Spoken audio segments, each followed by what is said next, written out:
বিপত্তারিণী দিনেই বিপদ দূর করে উল্লাসে বিজেপি কর্মী সমর্থক ও সাধারণ মানুষ।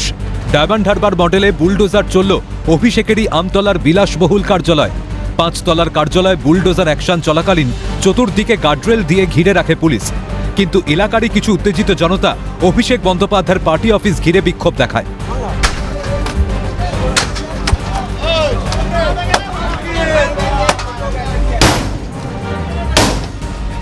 দীর্ঘদিনের জমে থাকা রাগ, হতাশা ও ক্ষোভ প্রশমিত করতে না পেরে কার্যালয়ের ভিতরে ঢুকে ব্যাপক ভাঙচুর চালান স্থানীয়দের একাংশ।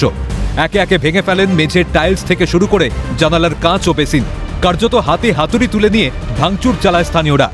এসবের পাশাপাশি অফিসের 2 তলা থেকে ফেলে দেওয়া হয় ল্যাপটপ, যা পরবর্তী ক্ষেত্রে তুলে দেওয়া হয় কর্তব্যরত পুলিশ কর্মীদের হাতে।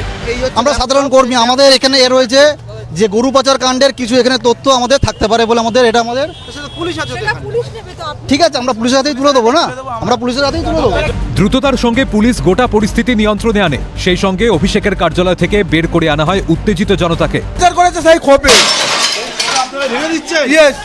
স্থানীয় এক বিজেপি নেত্রীর দাবি, এখান থেকে ক্রিমিনালের জন্ম হতো, মহিলাদের নিয়ে চক্রান্ত চলতো। এখান থেকে ক্রিমিনালের জন্ম হতো, এখান থেকেই যত মহিলাদের নিয়ে চক্রান্ত চলতো। প্রত্যেক ইলেকশনে এখান থেকে আমাদের যত ইলেকশন চলতো এখান থেকে অপারেটিং করা হতো।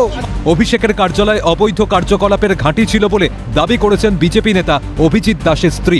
অবৈধ নির্মাণ, শুধু অবৈধ কাজেরই ঘাঁটি এটা। যত ইলেকশন, যত বিজেপির কার্যক্রম হয়েছে, এখান থেকে যত অবৈধ কাজকর্ম চালানো যায়, অভিষেক যে দৃষ্টান্ত ডায়মন্ডে রেখে গেছে, মানে গুণে শেষ করা যাবে না। আমতলার এই বিলাসবহুল কার্যালয় থেকে উদ্ধার হয়েছে 50টির বেশি ল্যাপটপ, 5টি ডেস্কটপ, 30টির বেশি ল্যান্ডলাইন। এখান থেকে অপারেশন চালানো হতে বলে দাবি করেন বিজেপি নেতা অভিজিৎ দাস।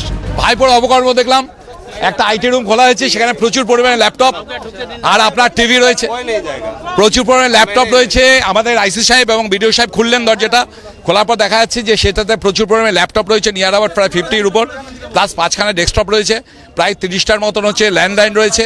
এবং এখানে তো অপারেশন হতো যে কে ভাইপোর ফেসবুকে লাইক করছে, কমেন্ট করছে, কারো ওর বিরুদ্ধে বলছে, সঙ্গে সঙ্গে এই তার যে ভাইপোর গ্যাং বাহিনী গিয়ে তাদের বাড়ি থেকে তাকে তুলে নিয়ে এসে বেধড়ক মারতো এবং উল্টে পুলিশকে দিয়ে কেস দিয়ে তাকে আন্দোলন করে দিত। এইটা ছিল ভাইপোর আইটি সেলের।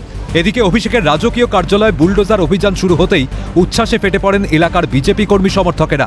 আনন্দে গা ভাসান সাধারণ মানুষও। বিজেপি কর্মীদের মধ্যে শুরু হয় লাড্ডু বিতরণ উৎসব।